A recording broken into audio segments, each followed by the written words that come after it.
আসসালামু আলাইকুম এভরিওয়ান, আশা করি সবাই ভালো আছেন। আমি অনেক ভালো আছি। আমি চলে এসেছি আমাদের ময়মনসিংহ গফরগাঁও থানা। যে ময়মনসিংহের নাম নিলেই নাকি ভিডিও ভাইরাল হয়, আমি সেই ময়মনসিংহ গফরগাঁও এসেছি। তারপর এমন একটি স্থানে এসেছি যেটা আমাদের সবার পছন্দের একটি জায়গা, আল্লাহর ঘর মসজিদ। আর মাশাআল্লাহ, মসজিদটা অনেক সুন্দর। এটা গফরগাঁও মডেল মসজিদ। আশা করি যারা আশেপাশে আছেন, যারা এখনো গফরগাঁও এই মডেল মসজিদটি দেখেন নাই, অবশ্যই আপনারা আসবেন, মডেল মসজিদটি দেখবেন, এখানে নামাজ পড়বেন। জায়গাটা অনেক ভালো। আর পাশেই ব্রহ্মপুত্র নদী, যেটা আপনারা অনেকে জানেন যে ব্রহ্মপুত্র নদী বিশাল একটি নদী।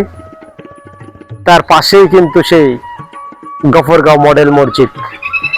স্থানটা কিন্তু আমার কাছে অনেকটাই ভালো লেগেছে। নীরব একটি জায়গা। আর আল্লাহর ঘর মসজিদটাও অনেক সুন্দর লাগতেছে আমার কাছে, দেখে মনটা জুড়িয়ে গেল। তো সবার দাওয়াত রইল, এই ভিডিওটা দেখবেন। অবশ্যই সময় পেলে গফরগাঁও মডেল মসজিদে এসে ঘুরে যাবেন। সবার কাছ থেকে বিদায়, আবার দেখা হবে অন্য কোনো ভিডিওতে। আল্লাহ হাফেজ।